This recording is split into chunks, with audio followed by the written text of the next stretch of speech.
Hey everyone, we've got a really great episode and a really great conversation on deck for you today.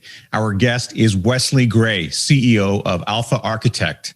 I'm Pierre Daly, and my co-hosts are Mike Philbrick and Rodrigo Gordillo of Resolve Asset Management SCZC. Welcome to Raise Your Average. The views and opinions expressed in this broadcast are those of the individual guests and do not necessarily reflect the official policy or position of AdvisorAnalyst.com or of our guests. This broadcast is meant to be for informational purposes only. Nothing discussed in this broadcast is intended to be considered as advice.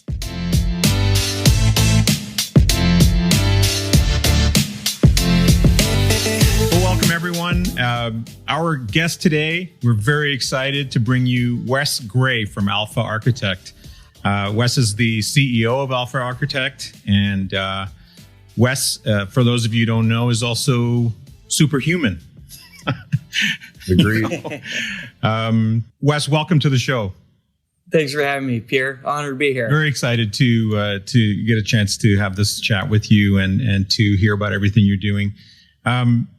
Wes, I think maybe to kick things off, it makes sense to talk about the sort of the arc of your career, how you, where you began, where you became interested in investing, and where that led you, because it's been really sort of a varied and winding path for you, hasn't it? Yeah, it has been. And I guess I give you the nickel tour, going way back. But yeah, I mean, I basically grew up on a cattle ranch and I had to work all the time. And I basically asked my dad, like, this work sucks. Like, how do you not have to do this? And he's like, oh, you should go get educated, blah, blah, blah. Long story short, I somehow stumbled into the whole investing thing through my grandmother. When I was a kid, we used to raise like 4-H animals. And then I was like, oh man, this is amazing. You can use money to just make money. That's a lot better than like bucking hay bales all day. So that was my original incentive. Just, I hated doing manual labor all the time.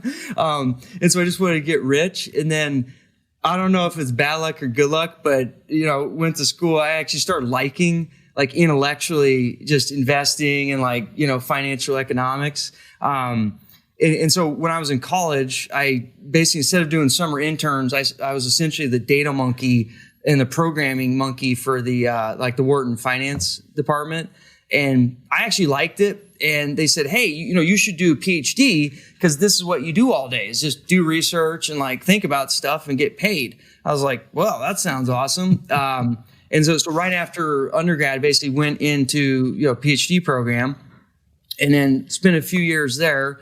And then I also, like Mike and Rodrigo know, like I like to do crazy stuff sometimes. So I just need to take a break from finance. So I went to the service, with like the military service, to be clear. And, was there for 4 years, came back, wrapped up my PhD, and then went out to, initially was basically a professor job, but simultaneously, I'm sure we'll get into it, I got, basically cold called by a billionaire who said, hey, I like your work. Do you want to work with us too?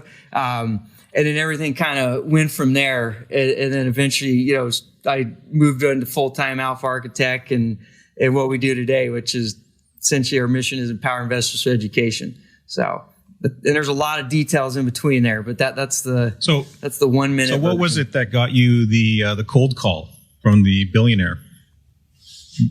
So we had always, well, I guess me back in the day, but I used to have like a blog, like before blogging became a thing. It was like an old blog spot. I don't know if you guys remember, like the initial platforms. So my whole idea was I used to read academic papers all the time, which I still do. But like I always need like a disciplining mechanism, because one thing to just go read a paper, but if you force yourself to like do something with it, it means you actually got to like internalize it a little bit. So the original intent of the blog was not actually to have people read it, but it was more of a forcing mechanism where if I read a paper and then I had to like do some sort of summary and try to regurgitate out what it meant to me, that means I probably had to know something about it. And then the concept was like, maybe there's like 5 geeks in the world that would read this blog. Turns out one of the geeks was really rich. So that's literally how it happened. This guy, they just came out of 2008 and they were the biggest hedge fund seeder in the world for 30 years. And they lived through the '08 crisis, and they're like, wow, we should probably take control of our money and stop paying these people these huge fees and not having any positive ability to get our money when we actually need it. We're going to get rid of all of them. So literally their mission was fire all the hedge fund managers, take internal control. Let's manage taxes, manage fees. And, oh, great. We don't also trust anyone on Wall Street. Here's this maniac Marine guy that I like his blog. He seems pretty, trustworthy, or at least he doesn't know what he's actually doing. Let's just call him up. And that's basically what happened. In the old days, you think, oh, this is so niche. Who would ever care? But because the internet has made your audience not a few people, but 8 billion. I mean, even if you get 1 basis point of 1 basis point of 1 basis point, you could have an audience of 1 million people now in the most weird thing you ever thought of. So I think just dumb luck, just, being in the blog world and having access to, anyone who wants to read the internet. That's just how it happened. So good luck and good timing. So you finished at UPenn, and then what made you decide, I mean, aside from a sabbatical, but what made you decide that you wanted to go to join the Marine Corps? So I had always wanted to do the service, my whole life, but I just kept having opportunity cost problems. So originally, I went and got into Penn. I was like, well, I should probably go to college, and I'll delay that to when I graduate.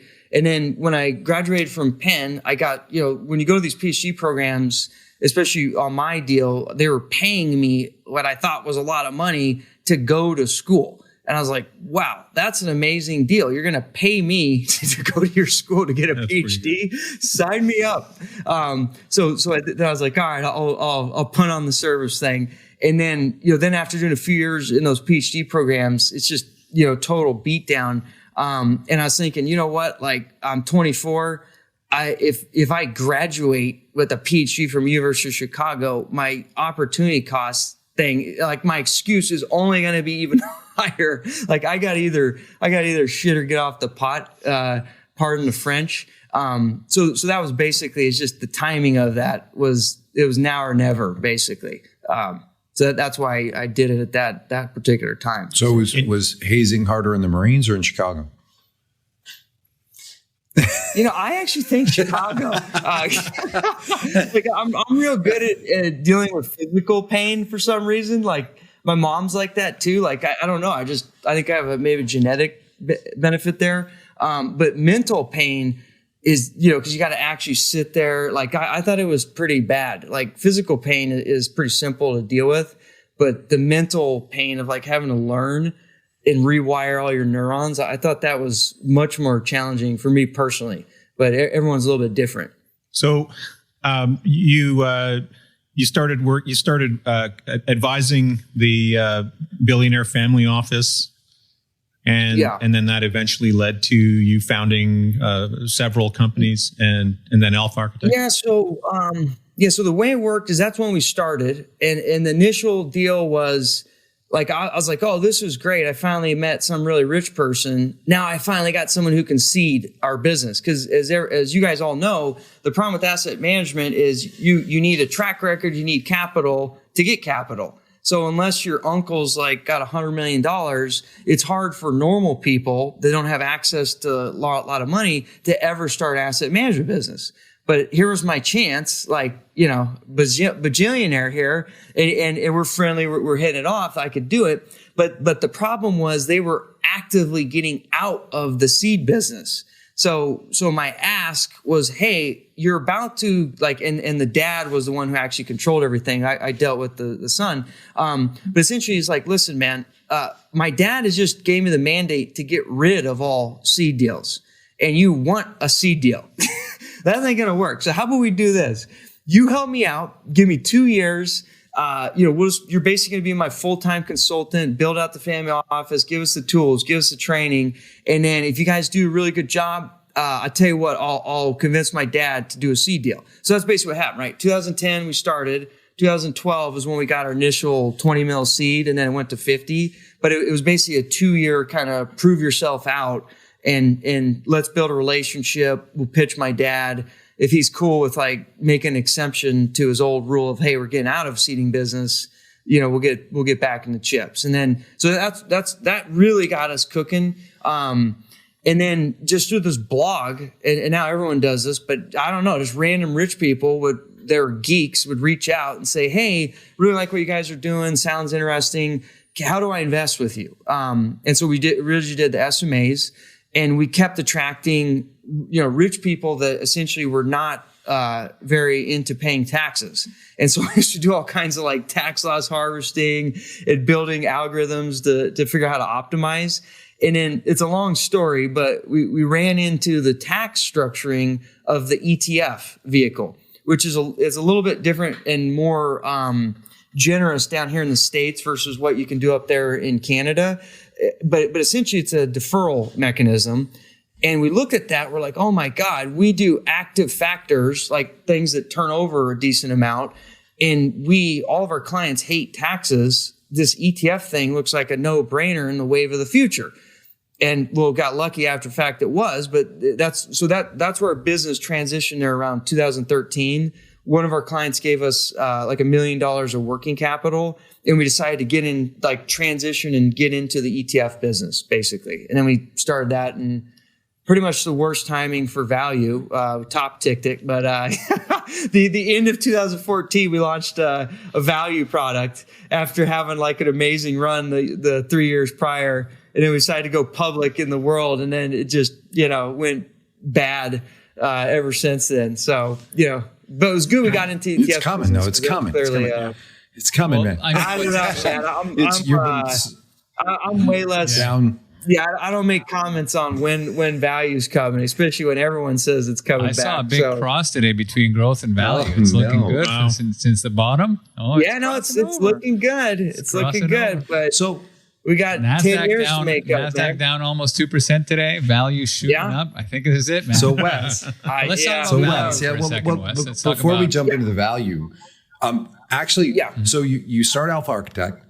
What were some of the driving? So value is obviously one of the driving factors. How did you sort of take all that research, all that brain damage you'd done through your schooling, and decide on, hey, here are the factors that I think are, the ones that we should pursue. How am I going to combine them? How did you come to that calculus?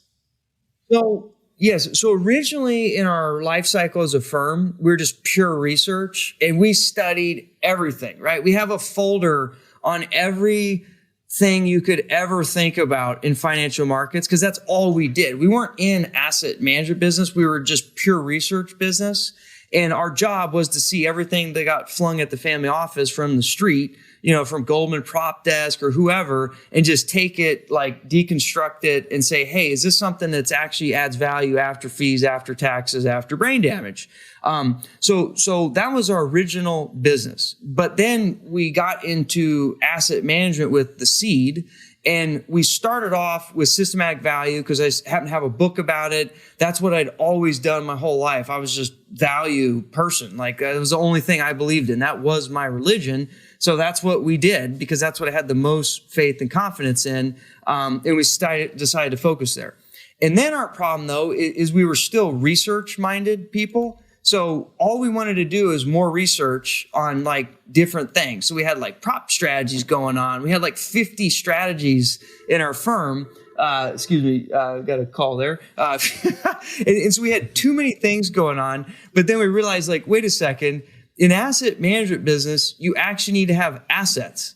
And you got to actually focus because no one's going to believe you when you say, yeah, I understand all this shit because I've been studying it for my whole life. They're going to be like, no way, you can't know everything about everything. And even though we thought we probably did at some level, we understood that, hey, you need to focus. You need to actually have a business. Like you got to stop doing all this fun stuff and actually focus. And so that's what we did. And then our whole thing was, we wanted to provide, like a lot of people provide, like you guys do, like diversification, which is great. I think that's awesome. But our main issue was like, hey, I want to get the efficient frontier to expand up and to the left, i.e., I really care about expected returns because expected returns do not grow on trees for a vast majority of people that can't use leverage or have issues with leverage. And so how do I gain organic leverage through investment vehicles? Well, there's these things called factors. And guess what? If you do concentrated factors, you get even more of embedded leverage. So if you want to figure out how to gain access to high expected returns, and Sharpe ratio is not necessarily your goal, because for a reason like leverage is something it's not really part of your shtick. That's what we wanted to do. And I just always like value. And then, as you guys know, like eventually we got de-brainwashed and thought, oh, this momentum stuff's pretty cool. And then we got further de-brainwashed, and I thought, oh, this trend following stuff is also pretty cool. Mainly because that original investor was a huge trend follower, and I told him he was full of it for many years. But eventually, obviously, I got convinced. And you guys do great research on that, and I'm obviously a buyer of it now, but it took me about 10 years because I am a tried and true Eugene Fama student. So the EMH was buried heavy into my brain for a long part of my life. Yeah, man. When you're part of a cult, it's really tough to get out of it. It is very tough. Yeah, I was so in on that cult. I'm still in on that cult. Let's try to help other people get out of a certain cult, which I think is the cult of large safety in the factor space from these very big conglomerates, right? The BlackRocks and the like. These are organizations that offer factor tilts in their portfolio. Now, when somebody looks at factor investing, what's the major difference that you would say exists between these multi-billion-dollar organizations giving you factor tilts, quote unquote, and what you guys have decided to focus on and put together in your research and your ETFs? Yeah. So, well, and you guys know this, obviously being a boutique, but generally what happens in the asset management industry is once you have too much money, you have to basically be the market for all intents and purposes, right? You have too much capital. There's no way to take an infinite amount of capital and be something that's not the market, because you are the market. And so when you're a firm like BlackRock or Vanguard or anyone like this, where your whole business model is about how do I leverage my scale? Well, in order to leverage my scale, I need to build products that can scale, right? Because that's the way you would do it. And so to the extent you want to build a scalable product, it's very important that it has tons of capacity. And a lot of times you're kind of perfectly positioned to be able to deliver like market returns at the lowest cost possible. So you're going to build portfolios that are essentially market portfolios that either market cap weight or own like thousands of securities in a particular market to try to deliver that exposure cheaply, and knowing full well you have the capacity to like pour $50-100 billion in it, right?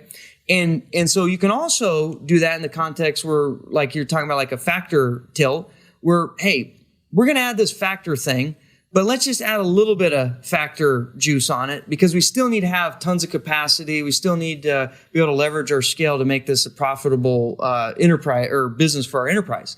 And then there's the full other spectrum, which is what we are, and what Mike and Rodrigo are, and a lot of people. That's the boutique world. Well, the boutique world is kind of a double-edged sword. Your benefit is you have no assets. That's also the bad side, because if you had a lot of assets, you'd own a private island, right? But hey, you got to start somewhere. So when you're a boutique, you have to be different. And you also have the benefit and the ability to be different. So you can build portfolios without constraints to the extent that you say, hey, I need to build this day one so it has $50 billion capacity. I can wake up and say, I'm going to build a portfolio that might have $1 billion capacity, and I'm totally cool with that, right? And so that's what we've chosen. We've chosen the route of the boutique. And so our portfolios are much more focused and concentrated in like the pure factor exposure, knowing full well that, yeah, if you gave me $100 billion, I'd have to go do what iShares and Vanguard do too. But unfortunately, or fortunately, depending on how you look at it, I don't have $50 billion. So I got to be different and actually try to add value and add uniqueness. And that's just the nature of being a boutique versus a scale operator. So from a practical perspective, how many positions does a large factor tilted ETF have versus the amount of positions that you guys hold in your portfolios? Yeah. So perfect example is they may have like 500 to 1,000 securities where they own them all, but they just kind of tilt in one way or the other. Where our portfolios are as concentrated basically as we can be and still be in line with like the regulators and 40 Act. And we usually hold around 40 securities. And again, obviously it's going to be very different, but the concept is it's going to be very focused in what we're actually trying to achieve versus just doing little tilts away from, the 1,000 stocks plus or minus a few basis points. I think there is use cases for that. You have a tracking error issue for some clients as well. So, a thoughtful advisor is going to be thinking about, is this client able to handle the tracking error that comes from the true, let's call it the value factor in this case, versus just having a smidgen of value in there. Yep. But I think the advisor misses the point on the fact that they could go buy, the underlying index for the 1 basis point and sprinkle in, a 10 or 15% position of true sort of deep value through one of Wes's portfolios as an example, and be, far further ahead on a gross fee basis.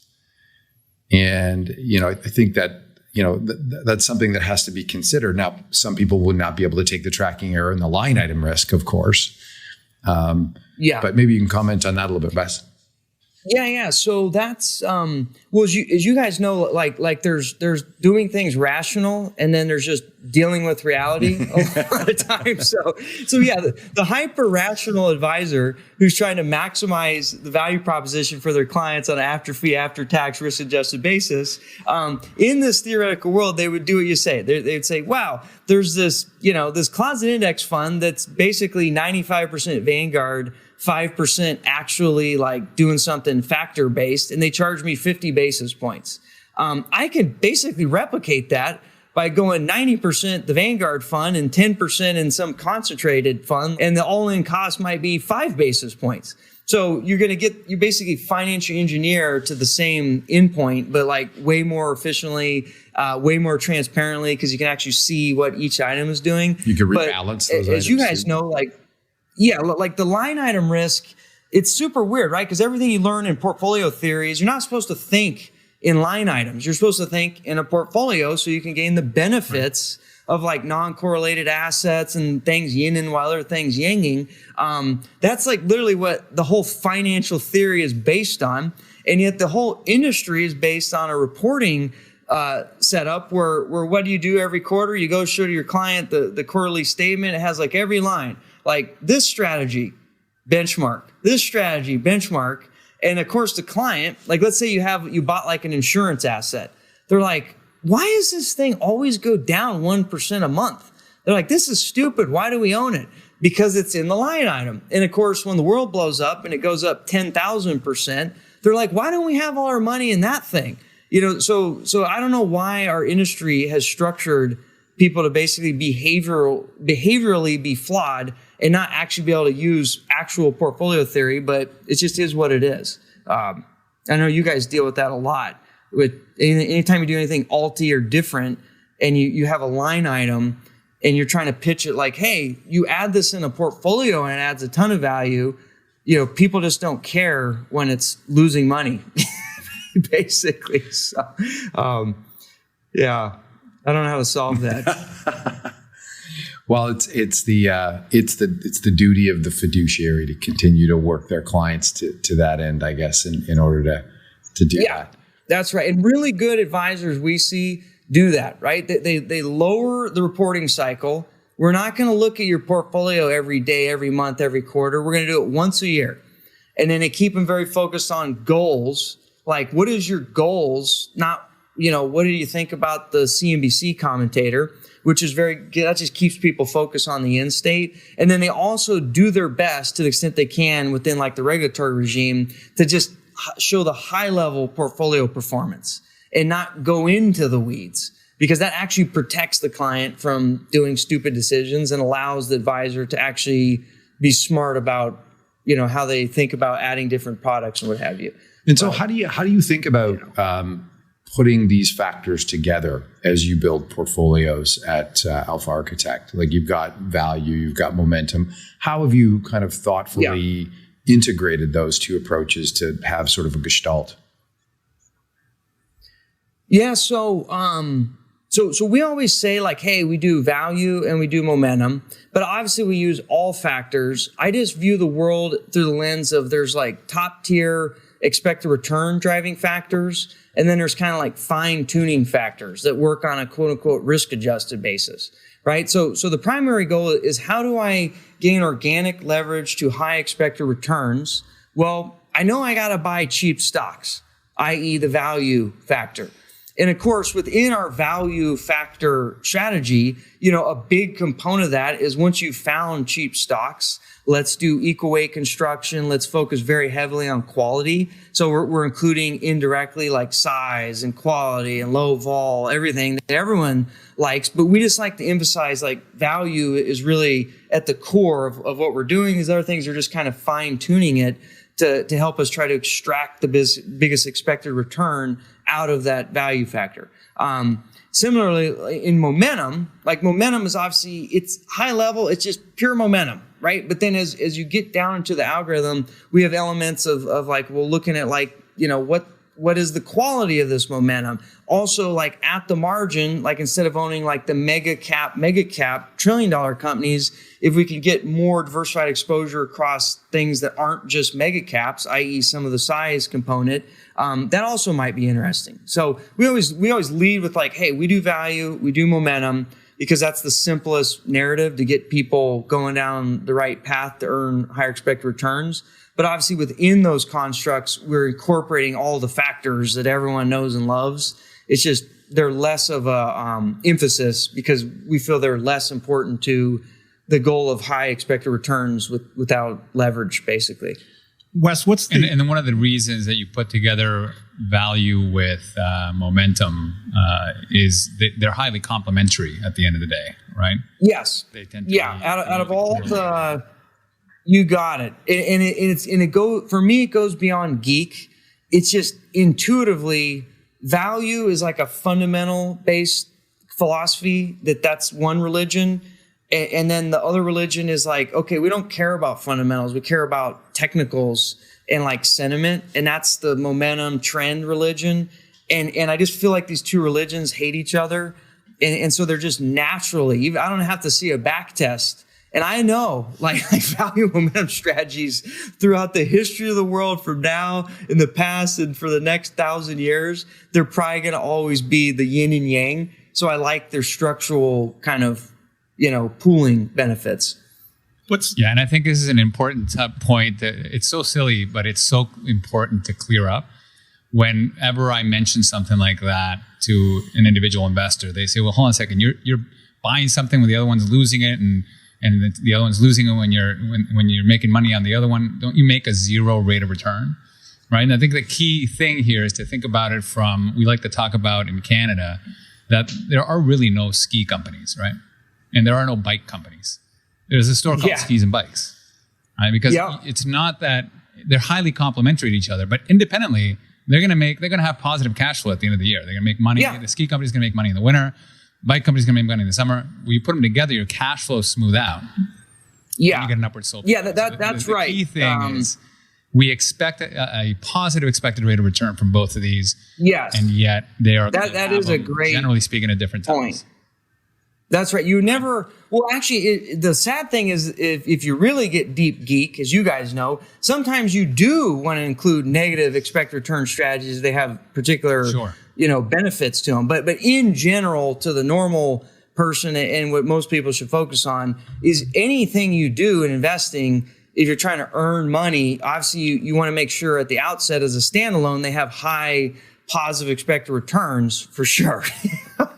So independently, they're both pretty good. But if they kind of balance each other out on the risk component, you might get a diversification benit is the argument. But that's a great point. Can I just ask one more question that often comes up? Is, why are you not using growth? I thought that was a style, and growth and value are really complementary and whatnot. What's this momentum stuff?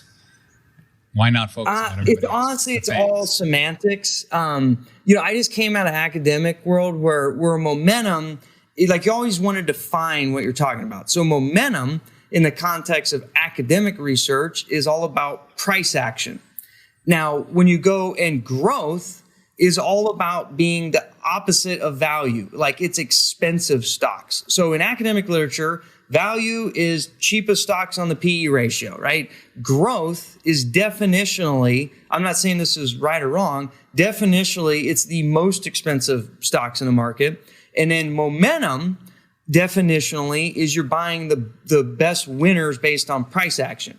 So that's just, we call it momentum because that's what we actually focus on, is the academic version of momentum means price action positively. Now, when you mention growth, to me, where I have my academic brain on, I'm like, well, that's stupid. Why do you want to own expensive stocks? But if you say, oh, well, you mentioned growth to me, and you say, oh, but a big component of my growth algorithm is I'm focused on positive price action. I'm focused on like operational fundamental momentum. I'll be like, okay, we're actually talking about the same thing. So it's really just one of those things where, depending on who you talk to, it's very important to just describe what are we actually talking about here? Are we academic lens, practitioner lens? Just tell me what your definition of growth is, and then we can communicate effectively. So I have no problem with growth to the extent it's defined as like positive price action, positive like fundamental action, and some other things that seem to make sense and capture kind of animal spirits and greed, basically. Wes, what is the biggest objection that you face? What's one of the, is there one or two big ones that you deal with on a regular basis?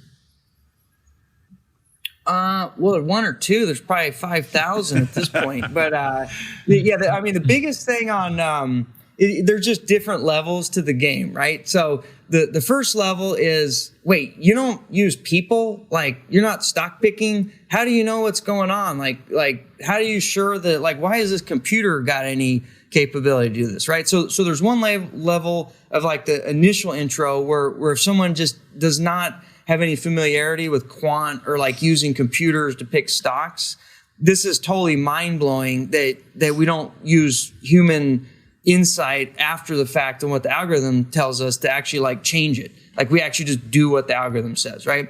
So that's one level.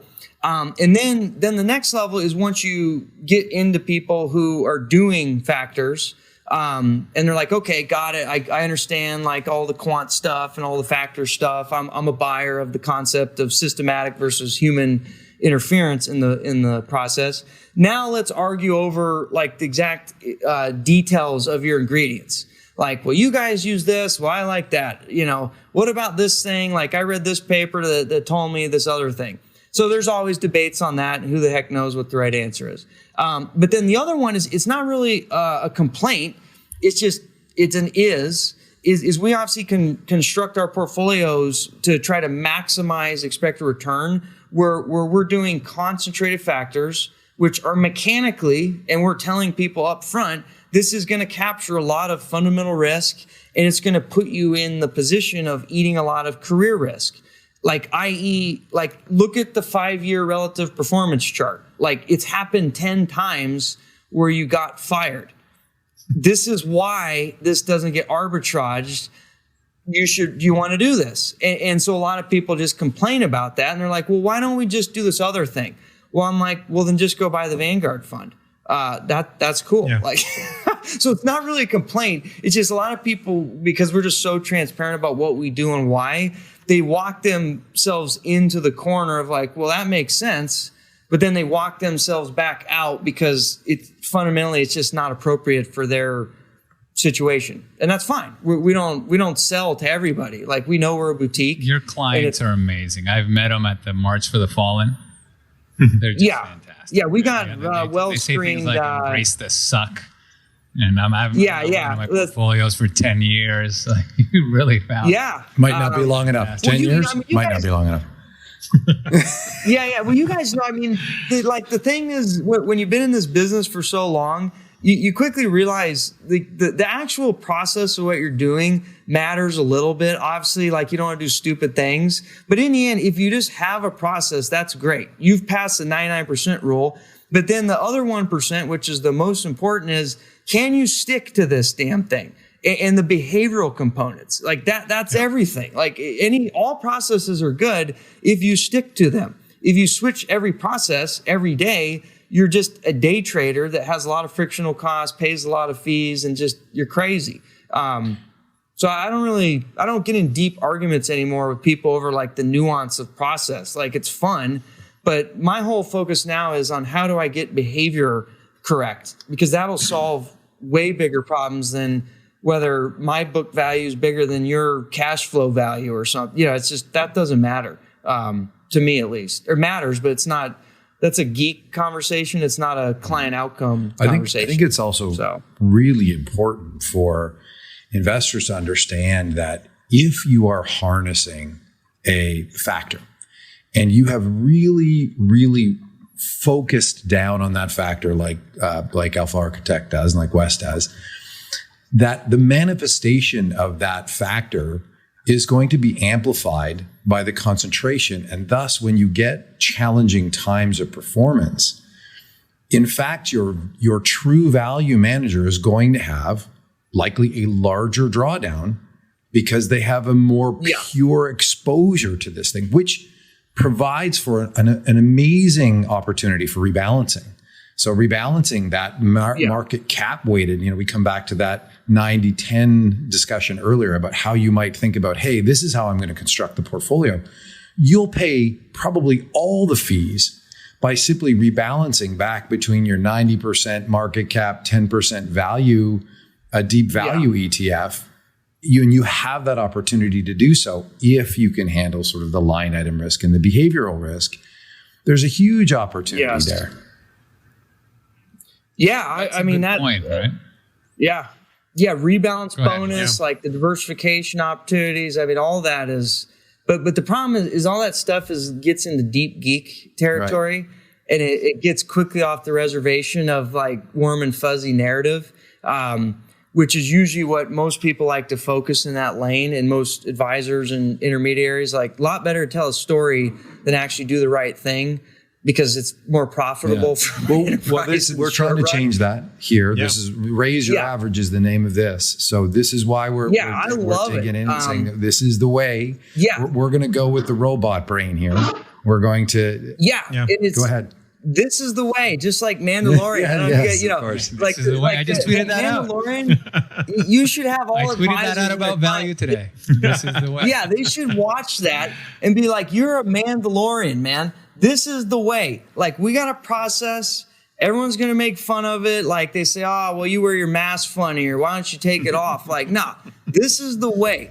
Like, stick to the process, maintain discipline, and it doesn't really matter what the process is or what the discipline matters, the process doesn't. Just stick to it. This is the way.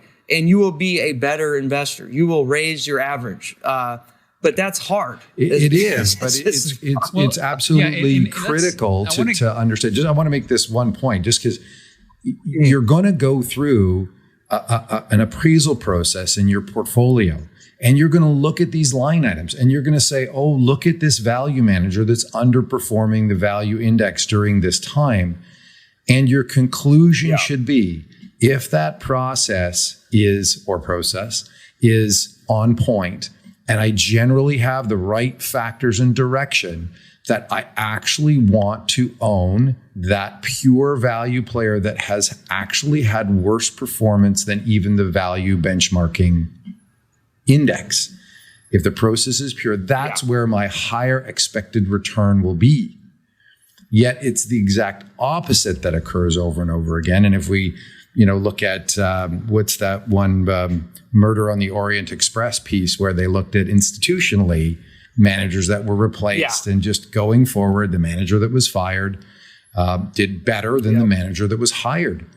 And these are the mistakes that occur regularly. They're non-optimizers. They're not profit seeking, either because they don't know, or they're succumbing to the behavioral issues. But in either case, there's excess return there. Yeah. Can I make one point? Yeah, go for it, Rodrigo. And I want you to help me out, Wes. Because I think this is a practical takeaway for advisors, right? So right now you can get one of those big, let's say value tilted ETFs that are 50 basis points, right? But in reality, when you actually, and Wes has if you go to his website, there is an analyzing tool that allows you to tell you how much of that strategy is actually just plain beta and how much it is actually factor.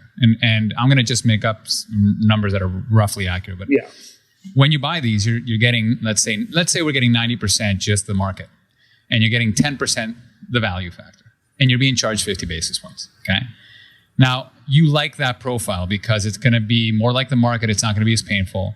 Well, you can replicate that by buying 90% of the Vanguard ETF for 1 basis point or whatever it is in Canada, and then buying something like Wes's for 50, 60 basis points, right? And you end up paying the 90% in 1 basis point, the 10% in 60 basis points. You end up paying 16 basis points all in to get the exact same profile you had with buying that big ETF. You just have to look through the titles, you have to look through the narrative and understand what you're buying, right? You can get much closer to it, but again, the issue is that you've gone from one commingled line item for BlackRock Value ETF to 2 line items, one which is the S&P, and the other one which is a highly variable, has a lot more variance and has a lot more tracking error. So that line item still exists. It should be smaller though, if you want to be like you were before.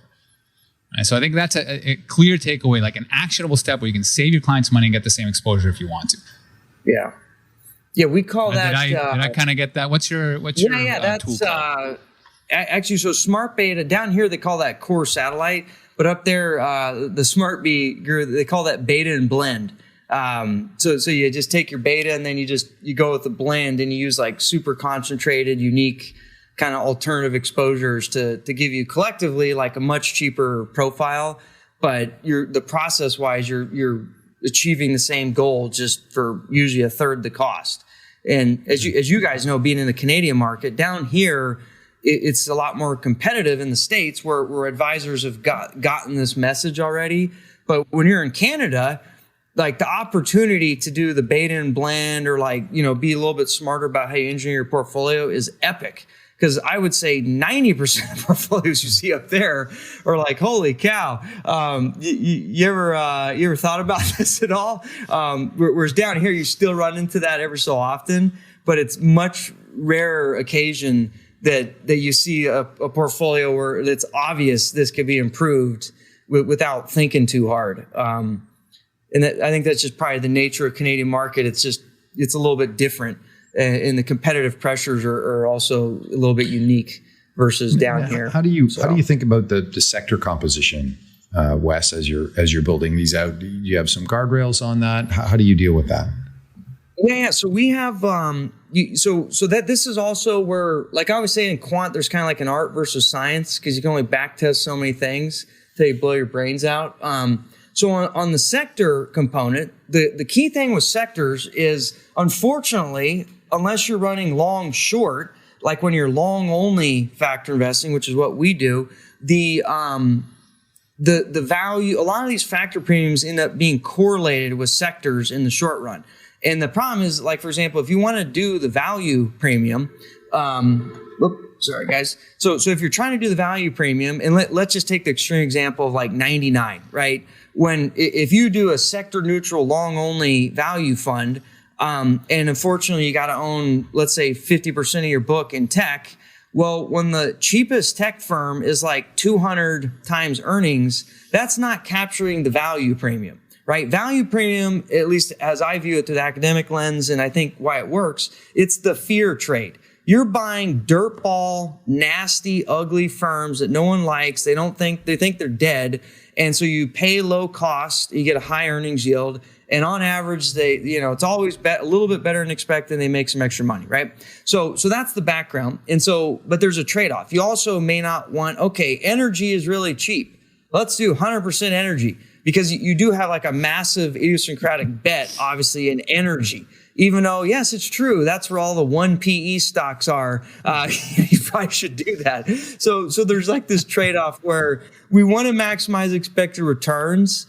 And unfortunately, we got to do crazy stuff, right? We can't be so benchmark hugging that we're forced to not capture the premium, because our goal is not Sharpe ratio. Our goal is expected returns organically, right?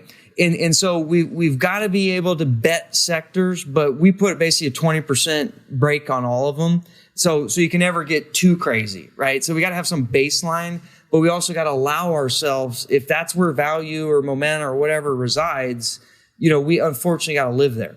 And the reason I mentioned at the outset that's really important for long only is if you're long short, that's a different ballgame. Because if you're long short, I can go long a sector, but now I can easily short that beta out, that short beta. So it's a little bit easier to kind of fine tune how you're trying to like extract the factor. But when you're long only, like you got limited tools. And so it just is what it is. Like there's, different strokes for different folks. And so you guys have go ahead, Pierre. Yeah. No, that's okay. I just wanted to ask Wes, when you how do you approach the question of macro in terms of your strategies? Mm-hmm. So macro is one of those things where, I love talking about macro and I've read tons of papers on it. We used to actually run, like one of our original research products for the family was, hey, how do we use all this macro data, like almost like a big data approach? This was like in 2010 to build predictive models for expected returns. And we did that. Like I wasted so much time in my life building out like the most crazy, sophisticated timing models, trying to predict expected returns using a lot of macro data. And then I kept coming back to this damn trend following thing, probably because I was reading too many of Philbrick's blogs or something. But the issue is I have a complex with simplicity. And we kept finding, I was like, wait a second, I got this like insane model with like 100 data items. And wow, this stupid trend following thing basically does the same thing, but with way less dials. And I actually have more confidence in like kind of the fundamental reason of why it works. And so we end up scrapping all that. And so I think macro is super interesting. Love to talk about it, but both from like a qualitative perspective and a quantitative perspective, I have never been convinced that it's that great at timing or actually influencing your investment decisions, save trend. Unfortunately, like trend is the only thing where I believe that works.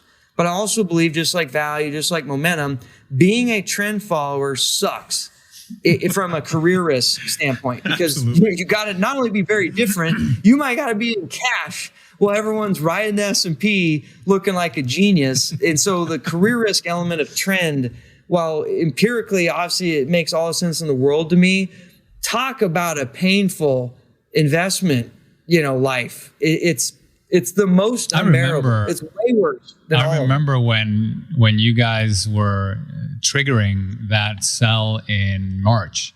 I remember how it was like, oh my God, it's coming. This is, you guys were on Twitter, right? We're going to have to start doing something about this. Well, we hit it. And when you hit it, I was like, yeah, exactly. That's a tough gig. It was great. You guys got out of the way, protected, right? And of course, then there's a rebound from the bottom that and also. Then you get smoked out. Exactly. Yeah. So I think trend following is the best factor in some sense, but also the worst in some sense. So, but put it all together, it's painful magic. Yeah, exactly. It's like the other point I wanted to touch upon is something you said early in the conversation, which is the idea of, we wanted to create something that was trying to move the efficient frontier to the top left without the issue of having to deal with leverage or people who couldn't do leverage or just didn't want to do leverage. And so, this is an interesting discussion because what you have created is, in a way, implicit leverage due to your concentration. Okay, so I'll give some numbers I was just kind of looking up, and then you can explain what the basis behind all of this is, right? But you can see from the recovery from March to, let's say, last week, S&P 500 was up 70-80%. I think the NASDAQ was up a bit higher. And your momentum was up 200% from the bottom to the top, right? Like that's the leverage that we're talking about without having to use any leverage. Your value is also higher than any one of the S&P or the NASDAQ, right? So what's happening there? What is that means both variance on the upside and the downside, but why don't you talk a little bit about that implicit leverage concept?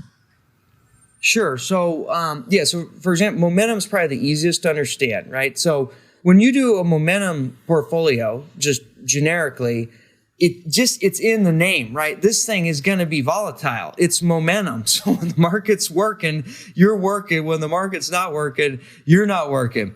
And then when you take momentum and you just concentrate that up to buying the top 50, like our momentum strategy, for example, has a beta of 1.3, i.e. just on average, when the market's up 1%, this thing's up 1.3%.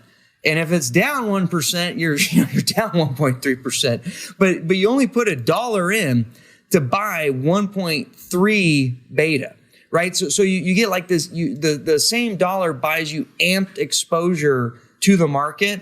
Whereas if you wanted to replicate that by just without taking the momentum component out of it, if you just wanted to buy the S&P to get the same exposure, you'd have to go borrow 30 cents on leverage to get a 1.3 beta. So these concentrated, focused products, they're going to give you amped exposure a lot of times to like market beta and obviously these factors we're talking about. And of course, the downside of that is they also come with a lot of extra volatility. And a lot of that volatility is just volatility that's going to be there. But a lot of that volatility is arguably idiosyncratic or kind of unrelated to all your other stuff. So that's why I mentioned that our products are made to move that efficient frontier up and to the left. Because if you look at them standalone, you're like, holy cow. Yeah, this has high returns, but dude, the standard deviation is like mind blowing. Like I'm going to die. And so that's why I say, well, you don't own this product for 100% of your money, man. You pull this in your portfolio, and because it has high expected return organically, it's going to move you up on your frontier. But because a lot of that volatility is truly randomness, like presumably if you have a well-diversified portfolio, a lot of that's going to get washed away, and you get to kind of keep the benefit of the higher expected return. And obviously the geek argument is like, well, why don't you just focus on Sharpe ratio? Because if I just have a better Sharpe ratio, i.e. my return versus my risk is higher, I can use leverage to do even better than what you guys are doing. To which I say, yes, that's true. If you can use leverage and you don't get called out on your leverage, at the wrong time, which also happens a lot. So it's not that being a Sharpe ratio optimizer is a bad idea, or what we do is necessarily a bad idea. There's just trade-offs. And I'm just trying to deliver something that gives you organic leverage and geared exposure via either to the factors or beta. If you have some sort of aversion to, leverage just either mechanically or intuitively or what have you. So. And I think an important point that Mike and I have been on the podcast before and here with Pierre talking about, advisors need to get comfortable with being uncomfortable. And one of the things that they need to get comfortable with is the fact that if they stay the same with the valuations that we're seeing today, they're going to have to expect lower returns for their clients' portfolios. And they're going to have to, if they do nothing, talk to their clients and say, listen, you're going to have to work harder. You have to save more. And that's totally fine, right? But if your clients are not prepared to do that, then there's a few ways in a low return environment to increase your long-term expected rate of return. One of them is to use leverage, right? And the other one is to use implicit leverage, which is what you're describing here. Right? You get the same amount of money. You're able to use products that have a 1.3 beta, sometimes more, and actually inch up closer to what your clients have expected historically. You're probably not going to get there fully. You still have to manage some of those expectations in terms of savings and working longer, but it does help, right? So I think it's crucial to understand this concept. If you're going to continue to, and you got to, again, get comfortable with being uncomfortable. These are new things, higher variance. You're going to have to explain it to your clients much more. But if you want to raise your average, this is what you got to do. It's interesting too. Yeah, I agree. And it's easy, at least down here, people always complain about getting out of the status quo and being, uncomfortable being uncomfortable. But hello, have you ever been in a competitive marketplace? Like, you don't get paid a lot for sitting on your ass doing nothing and like not adding value. Like, if you want to earn returns, either in your human capital, you better start adding value and bringing uniqueness and thinking hard, because eventually some young millennial or whatever competitive element will enter your competitive marketplace and be like, I'm going to go get Joe Fat Cat over there and steal his clients because he charged them 1% to just like sit on a Vanguard fund all day or pick stocks like pot stocks. Like, that guy's worthless. I'll charge 50 bips and build efficient portfolios, go buy Resolve products, or like, I'll actually think hard about what I'm doing, and you'll lose. So I think it's critical that you always want to be uncomfortable, because that means you're doing something that's worth rents and worth, economic gain potentially. I think the expected return function is also another objective function that sometimes is underestimated for certain clients. If you are not taking any distributions, and in fact, Wes's daddy Big Bucks, who probably has cash flows constantly from other enterprises, it's not a bad plan to say, I would like the highest expected return that I can get reasonably from these factors, and I'm going to be shoveling money in all the way along, dollar cost averaging, and I really have no intention of removing any money. And in those circumstances, you certainly have a pretty good argument that what you want is expected return. I want the endpoint to be as high as possible. Yeah. I'll just do my own empirical evidence. Every rich person I know, and I know a bunch of them at this point, they all get rich by doing the same thing. Owning some asset that forced them to never be able to look at it on a market basis. They were stuck in the damn thing for 20 years, even though they hated it.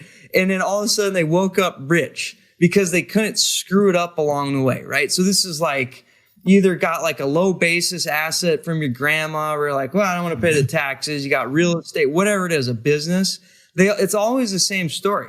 I don't know anyone actually who's that rich, who got rich like doing like a trading strategy and like the markets, because they never can stick to it. They're always doing the next trading strategy. So something to be said about just 20-year horizon and not worrying about the day to day. Wes, have you had any discussions or come across any discussions with the Mike Green narrative, where the market cap feedback loop is just going to put these high market cap stocks in an infinite loop of superiority, and maybe have some comments on that, because I think that's got to be a keen point of concern maybe for some of the value players or his clients, or not. So we obviously live by Vanguard here. And I'm fully aware that every day they click that little, trading button that says buy, VWAP, like buying all the S&P, click. And I'm also fully aware that, all of the poor bastards who run like active mutual funds and do active trading strategies all day long, their trading desk is going sell, liquidate. I got to give money to Vanguard so they can transfer it to buy S&P 500. So it would be totally ridiculous and insane to not believe that supply and demand doesn't matter in financial markets. Of course it does, right? If you're selling all day long small cap value stocks and turn around and blowing it out on S&P 500 stocks, even Apple has capacity constraints, and there's going to be flows driven price pressure. Obviously, that's always been the case. The question, and then I guess the Mike Green argument is like, well, where is the magical arbitrage capital? Well, in the old days, there was a lot of magical arbitrage capital. So if the S&P click the button people got too aggressive, there's always going to be someone out there like, well, I'll short it at that price, or hey, I'll buy it at that price, right?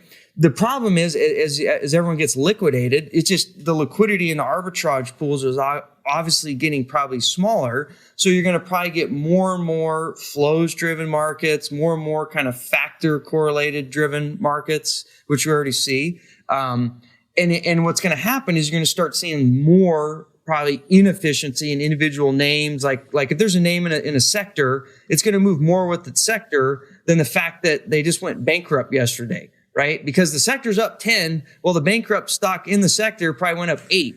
But you're like, well, dude, it's bankrupt. So there's going to be more and more of those opportunities. But just like anything in capital markets, it has a time horizon. And eventually, if you get too much slack, if there's too much opportunity, like the arbitrage capital is going to start pitching it, being like, hey, I'm starting to pick up these bankrupt companies that go up 8%. But if we just hold on to them, we make money. And eventually they'll restock their capital because it'll get too much slack and it'll come all back and it'll be in equilibrium.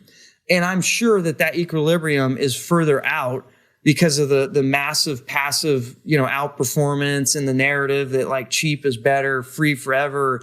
Like, you get a, I always tell people, have you ever seen an equilibrium economics where something is free, infinite capacity, and always works better than the alternative? Has that ever worked in any situation, that just defies common sense if you believe that. So of course this matters.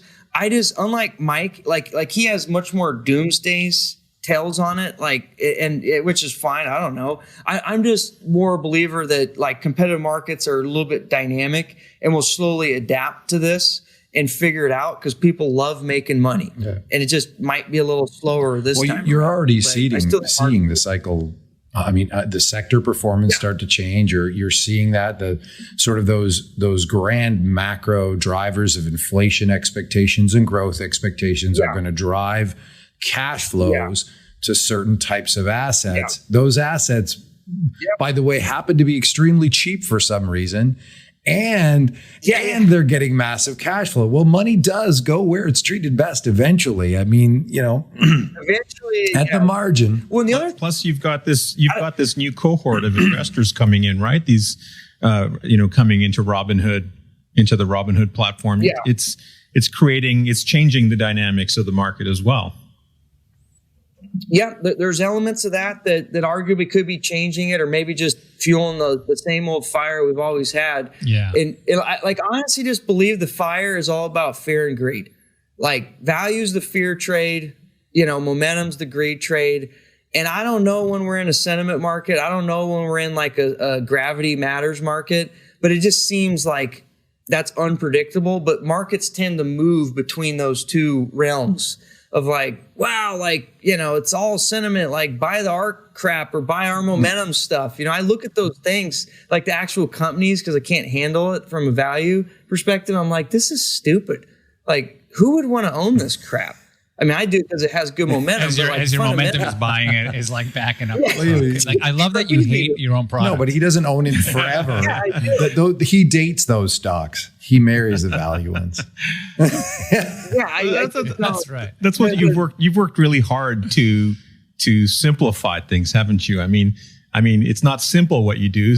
Simple investing is simple, not easy, and you've worked really hard to sort of remove the emotion from this, the rationalizing that people do, the behavioral things that people go through, by investing in both or giving both of those religions love, and at the same time being indifferent. Yes. Right? So this is something that anyone who knows, right? It's like when you have a kid, like. Before you have a kid, all these people, they're like, oh, dude, it's going to change your life. It's such a miracle. And you're like, whatever, I'm going to go drink some beers with my buddies or whatever. And then you have a kid and you're like, holy shit, they were right. Like, it's a miracle. Like, this is unbelievable. It's same thing like in quant investing.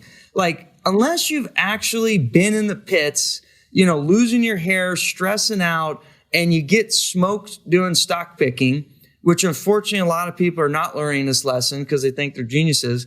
Like I can tell you till I'm blue in the face that, dude, just go systematic. Stop thinking about this. You'll have way less stress. You'll have way better outcomes and your life will be better.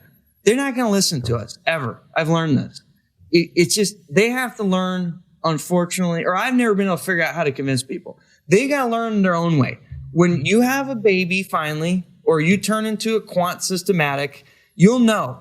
And once you're in our party, you'll be like, God, those poor little babies out there stock picking, like being all emotional, getting all wrapped into the narratives about, they're friends with the CEOs. They did the channel checks, but it's so obvious because of inflation. Once you just let that all free and you literally have zero emotional, I don't even care about what the market does. I don't care what my products do. I have zero care about them. And it's liberating as hell. I think you are deeply caring about the long-term results, and so I don't want that to be taken out of context. Mm-hmm. You care about the process, and that shit happens every day, like Groundhog Day over at Alpha Architect. But the daily outcomes, which are totally random, is where you're fully disengaged. Yes, the noise, the worrying about it, oh my God, the momentum's up 100%. Oh my God, the momentum's down 100%. Totally irrelevant, because that process, I already know that's what it does. And that's a good example. Like recently, everyone's looking at momentum, as you guys probably know, it went on a ripper, it's been on a dipper. And I was like, that's interesting. That seems pretty crazy. And so I just went back to the 90s and I looked at the monthly returns, and I'm like, we don't even know the magnitude of the crazy. Late 90s you're talking about, right? I even just looked for 95 to 99, just the monthly returns on our momentum strategy. And I was like, man, if people are amazed by the ups and the downs right now, they got something coming, man. Well, you publish an index, right? You publish an index. What I always find interesting is we also have a bunch of indices that we show. And, they kind of, they see the indices, they buy in, and then 6 months later, something well within the average happens. Yeah, the range. I can't believe that this lost as much. You saw the end. Just go back and take a look. This should not be a surprise. I know.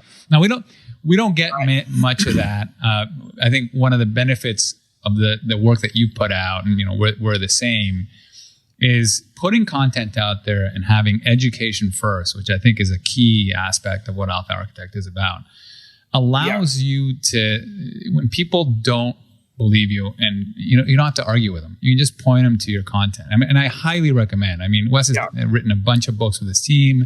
He has, they're continuously writing great content and they're actually reviewing other people's white papers and summarizing it for the average person so they can understand.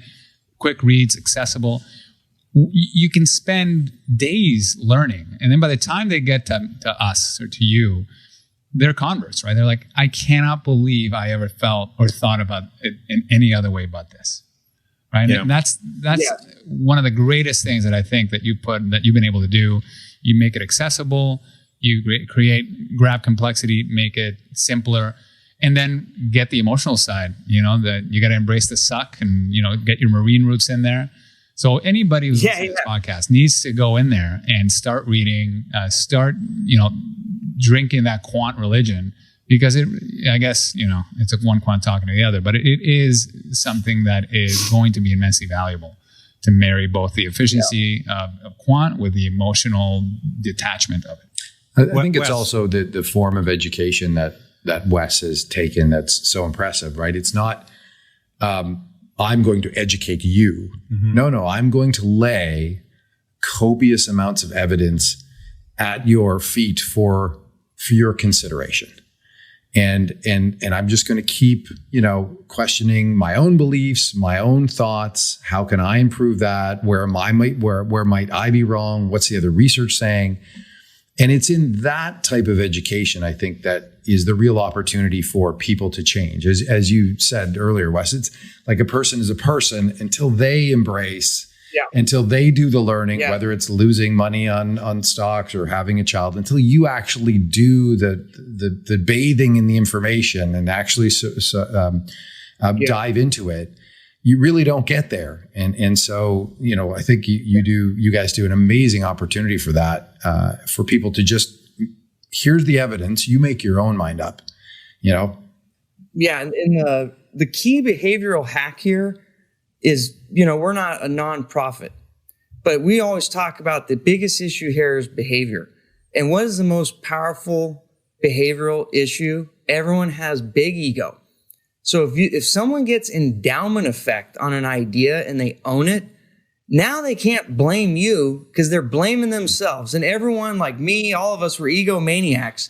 And so all this education, we're doing this because we want you to engage in an active behavior that gives you ownership of this decision.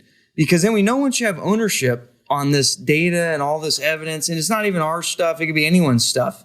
Now I know that when we engage in this battle, which is really just a battle of wits, because it's one thing if Mike sold me this really cool sounding thing. This stuff's not working. Mike's an idiot. He's gone. I'll go hire Rodrigo. He's a better looking, smarter guy. But now the problem is, you're like, better looking idiot. Like, yeah. Now I go like, if Mike's like, hey, Wes, you should really read this. Here's 10 articles saying different things. It's not always just my stuff, but I want you to really understand this and read it back to me. And then I'll be like, God, like, that's really cool. That's a great idea. Like, Mike, you should read these papers. And you're like, well, I sent you those papers. And you're like, no, Mike, I'm sending these papers, man. This is really cool stuff. You should learn about this. And now what happens is when I buy Mike's product and it's doing its thing and it inevitably goes on a ripper, I'm like, God, I'm so smart that I hired that Mike guy. And then when it goes on a dipper, I'm like, and then you say, well, Wes, remember what you told me about how great this was? Like, remember why it worked? I'm like, God, you're right. Mike, I can't fire you, dude, because you're right. I told you that. And so now I got endowment effect. I got ego. And all we're doing is just making people, we're doing a trick on their own brain to get them to not be stupid and just stick to the program. And so that's what education is really all about. It's a way to get endowment effect on clients so they can make better decisions, because we cannot do that for them in the end. Yeah, really. they got to know the strategies at their worst. If you take the time to know a strategy at its worst, you have a chance of succeeding, because when you go through what happens at the worst point, well, you quit. That's the highest point of quitting. Yeah. Nobody ever quits at the highest point. They always quit at the terminal point, and they lock in all the risk. And they forego any future returns that they could possibly make. And so that critical juncture is that moment of discipline where you say, no, I'm going to stick with it. In fact, I'm going to rebalance, right? And I'm going to go into it heavier. Yeah. And so, At what? That's the thing. Endowment effect. Wes, at what point in your career did you decide, I don't give a shit whether they believe me or not? Yeah, so it was basically back in I've always been trying to get an asset management business forever, right? And failed many times, to include a chance. I started a hedge fund in 2008, and it was actually, looking back, a genius idea that I didn't stick to, because I literally, this is like a blueprint for how to fuck it up. Sorry. So launched this hedge fund in September 2008. Like, you can't even make up worse time than that, right? I had like $3 million. It was literally it's basically our quant value system, but it was long and short. Back in the old days, I want to be a hedge fund person. So, it was great. It's beautiful. Stuck to this program. Going into September, which you guys probably remember, is like when all those things just started blowing out. Well, first month in, did okay. But then my R2K short, because I didn't have the courage to do individual names in that market, it got called in. And I'm like, wait, the Russell 2000 can get the short called in because of no borrow? Like, that's not supposed to be possible. And I was like, well, wait a sec. So now I can't even run all my beautiful backtest long short fact. I can't even do that. And, it's outlawed. You can't even short bank stocks. And now I can't even short R2K. I was like, holy shit, they didn't teach me that at Chicago. Where's that in the back test? That wasn't in the test. That's not in the back test. Not in the back test. This is where I get all my alpha in my short book. And then, and of course that didn't happen. So I was like, okay, whatever. So we're going to have to I can't remember. I think we started moving to SPY. Even then, the rebate costs were insane, but I had to do something. But then it went to November, December. And we had done well because obviously we went in hedged and we didn't have exposure to the market, and we were just an absolute return thing. So this was great. The market's down a bajillion, we're down 20. But then all of a sudden, I got this bright idea. And there's all these stocks, because I used to be a penny stock value guy. And there's all these like biotech selling for less than cash. And like all the same stories are like, wow, this is a unique time in the market. It's never been better. And so I literally went to my clients. I said, guys, we've got to stop this quant crap. I'm telling you, this is the best opportunity. I did this for 10 years, made a killing buying like, Ben Graham cigar butts, the whole 9 yards. So I literally transitioned a fund back to being a penny stock, deep value stock picker, right? And long only.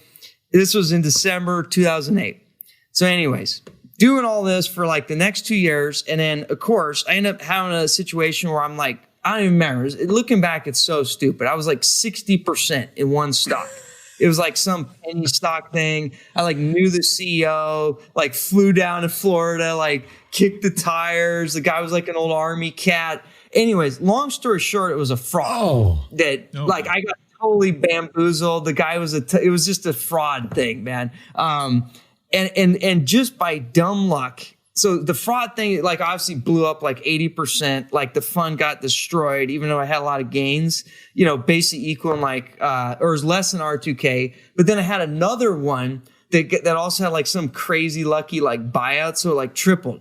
So on net, after doing all of this brain damage, I was so stressed out. I literally equaled probably R2K plus like 3 times the volatility with like 50x the heartburn. And of course, when you reback test, like, hey, what if we just did the long only quant value leg? It like doubled the performance. And so that was like my kumbaya moment, where I was like, man, because remember, I was in this fraud and now telling all my peeps, like it was my money, like my grandma had some capital.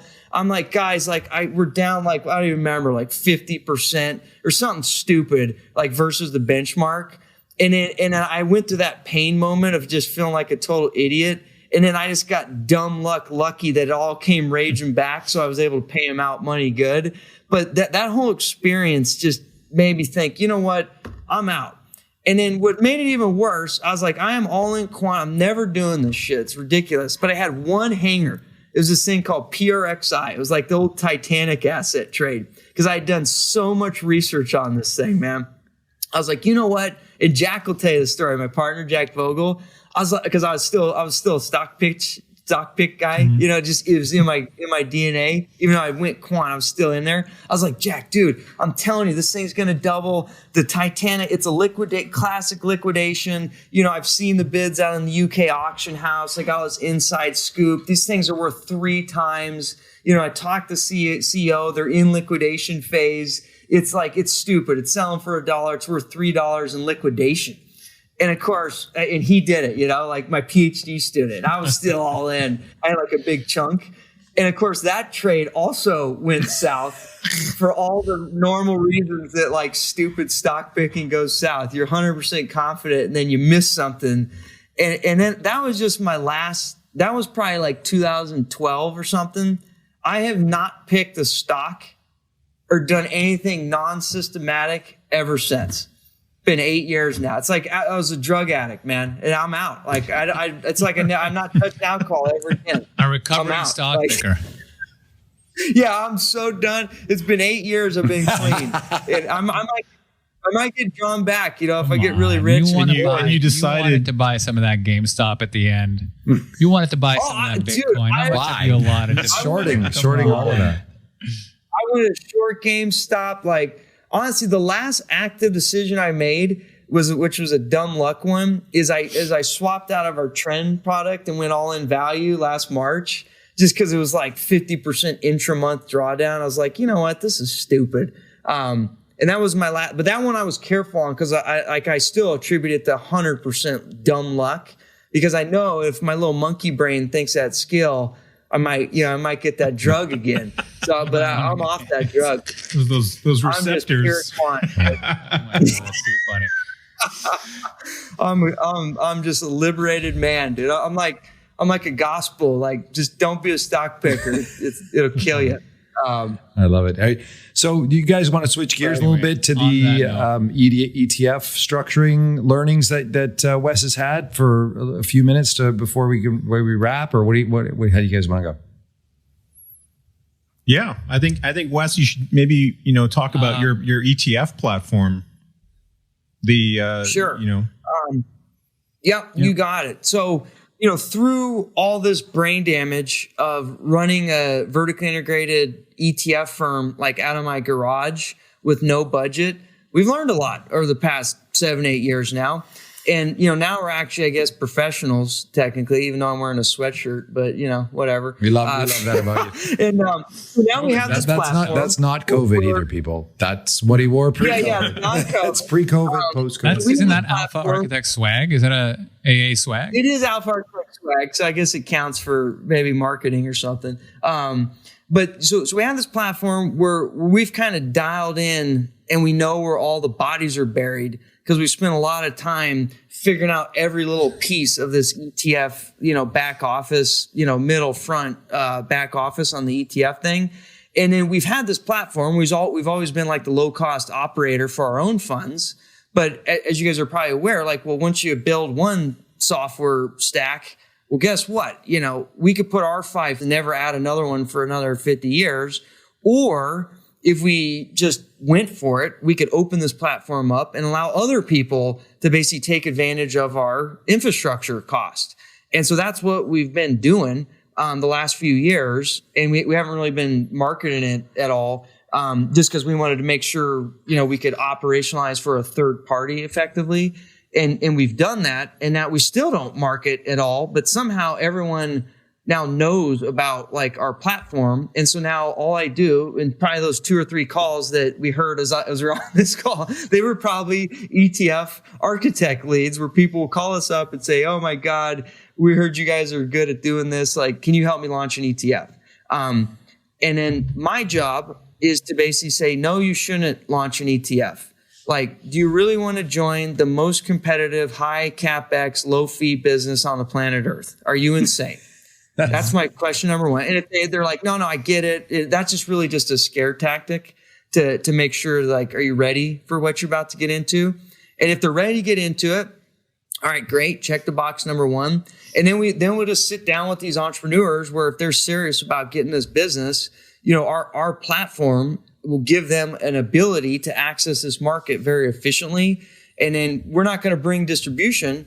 You got to do that. You got to be the passion, but we're going to be able to help you because we have sat in that seat for a long time and we got a lot of scars on our back. So, and we're just passionate about helping entrepreneurs out because as you guys know, we've all been there. And so anytime you can help someone that's, wants to fulfill their dream, it's kind of you feel like you're having an impact besides just, maybe make a little bit of money here or there. So, it's a fun business and I think we're good at it. And yeah, if any of your listeners or what have you are interested in launching an ETF and they can pass that first question, are you insane? Do you really want to do this? Feel free to reach out and we'll have a conversation.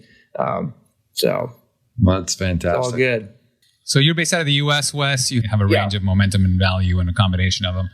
And then you also sub-advise here in Canada for Smart B, right? So for those Canadian investors and advisors that want to take a look at that, these concepts in action, it's available in the border or across the border for anybody that wants to feel the pain. Get that leverage. Yeah. Get that awesome diversification, that painful diversification. Yeah, if you want concentrated factors. That you get even when you don't want it. Yeah. You got it. Build efficient portfolios. You can do it up in Canada or you can do it down here. We're worldwide for North America. We're worldwide in North America. And depending on where you put the globe, it looks like we're worldwide. So alphaarchitect.com. And then what's your Twitter handle? Just Alpha Architect. Okay. And anywhere else anyone should reach out to? He's got that picture of the one suit he wore that one time. Yes. That's true. Yeah, when we got the fancy pictures, I put on my suit. I was like, "All right, here we go again." I saw that in your in your white paper blog. There's a photo of you wearing a tan colored suit, and the caption is Wes in a in a fancy suit. So oh, is it? Yeah, I should probably read some of my blogs. Like we have blogs now that are 11, 12 years old. And I go back to some of the old ones. I'm like, oh God, I need to rewrite that. Don't do it. This is a compliance Well, nightmare. that one was from I think that was from a week or two ago. Okay, gotcha. All right. Yeah, I like it. That's good then. If you read an old one, let me know if it says something silly. I'll go. Oh, I thought it was hilarious. One last thing too, I'd like you to do a plug for the March for the Fallen. That's a place where we have been able to get together in the past. We weren't able to do it this last year, but we did it together apart. But maybe let everyone know what that is, and you're passionate about that too. So we look forward to making that trek in September, I guess, to Pennsylvania, the pilgrimage. Yeah. So this year, God willing, it's a live event. We'll see. Depends on what COVID does, but I think it's looking good. But it'll be late September. And as you guys know, we go up to the middle of nowhere in Pennsylvania. And I call it a direct consumer charity. It's not like meant to raise money. Like the charity itself is representing out on this 28-mile ruck march, where there's Gold Star families out there. There's actually a lot of Gold Star members actually in our financial community, unfortunately. And it's really just an opportunity to represent and let them know that we still remember their sacrifice. And, we want them to know that we're part of their team and part of their community, and we'll still remember their, fallen heroes, basically. So it's a great opportunity to hang out with good-looking guys like Mike and Rodrigo, and ugly guys like Drink me beer and eat pizza. And my wife are female parent. 29 miles. There's nice women representation out there too. It's not just only maniac gorillas. It's a great event. Come on out. It's a bunch of nerds going out and pretending that they're active. It's amazing. And once everybody starts reading the quant, FinTwit space and getting to know all the personalities, they'll be starstruck once they get down to the March of the Fallen. So that's true. Definitely see if you can make it. How many hours drive from Toronto, Mike? I think it was 11. We did our drive. How many hours? I think it's 11. 11 hours down. Yeah, and if you speed like Mike did once, and I mentioned that I was going to the March for the Fallen, you can get out of that speed. You're helping out. You're helping out for a good cause. So you can speed off. Yeah, you can get down there. Yeah, if people fly down to Philly, we always run like convoys out just because it's efficient to come into Philly. We'll do whatever it takes, man, to get you out there to represent. It's not meant to be onerous on like a cost basis or any of that. We take care of logistics. You even get a tour of the Alpha Architect headquarters. That's true. Yeah, you can check out Global World headquarters, which I'm sitting in right now. I love it. Well, Wes, it's been awesome. It's always a pleasure to see you. I got one last question. Something new that I want to start doing in Raise Your Average. Yeah. Would you rather? It's a would you rather question. All right. And then followed by a why. Would you rather spend a week in the past or a week in the future? And why? Oh, man. Week in the past or a week in the future? I would honestly, I have a saying in my personal life. It's called "Welcome to the Adventure." And the problem is, if I knew the future, it wouldn't be an adventure. So I would probably spend a week in the past because I already been there. I could relive, what I already know. But I feel like I'd be cheating, and it wouldn't be welcome to the adventure. It'd be like welcome to what you already know you're about to get into and you've already experienced, which wouldn't be very interesting to me. So I'm definitely a spend a week in the past guy. But my wife would be a week in the future. She gets anxiety. Diversification. Amazing. There might be a gender bias there. I'm not sure. Yeah. So we were kind of like the value and momentum in our relationship. Love it. Same with this question, I imagine. But all good. That's a great one. I never heard that question. That made me think. Good stuff. Wes, thank you. I can't thank you. And I mean, we can't thank you enough for all of your time and your wisdom and for, the fight that you're fighting, a good fight for, simplifying investing, because it certainly isn't easy. And I think your work proves that out. But I have to say, we're probably all on the same page when I say that we love the idea that you're not trying to convince anyone of what you're doing is the right way to go. You're just doing it and you're telling people about it and you're educating them. And that's kind of fits in really nicely with Raise Your Average, with what we're trying to do and what Mike and Rodrigo have been doing all along as well, which is basically talking about what they do and how they do it and how it works and how it can work for you. But, I asked you that question because I wondered at what point, did you have the epiphany that you're not going to try to convince anyone of anything anymore? You're just going to do it. You're going to talk about it, and you're going to show, as opposed to trying to sell anyone on anything. And that Alpha Architect products are not for sale; they're for buying. Yes, you got it. And just to be clear, like, I'm just happy to be part of this community. Like, I feel this is not like, this is just, we're one person in the community out there that's trying to have this movement to empower investors through education. And, we all benefit. Like, I read, Adam Butler's like 500 page, like, white papers where I'm like, God, that guy's smart, man. Like, I keep learning. I got a PhD in finance from Chicago and I just learned something. So it's everyone's involved, and we just try to, we bring our shovel to the party and dig a little hole with everyone else. And the hope, I think, is just, I'm just proud to be part of the community, and it's great that you guys got a podcast that helps, introduce your users and listeners to different people that are in our community and focus on education. So appreciate it. Well, we're proud to have you. Thank you. Thank you, Wes. You got it, guys. Good stuff. Awesome.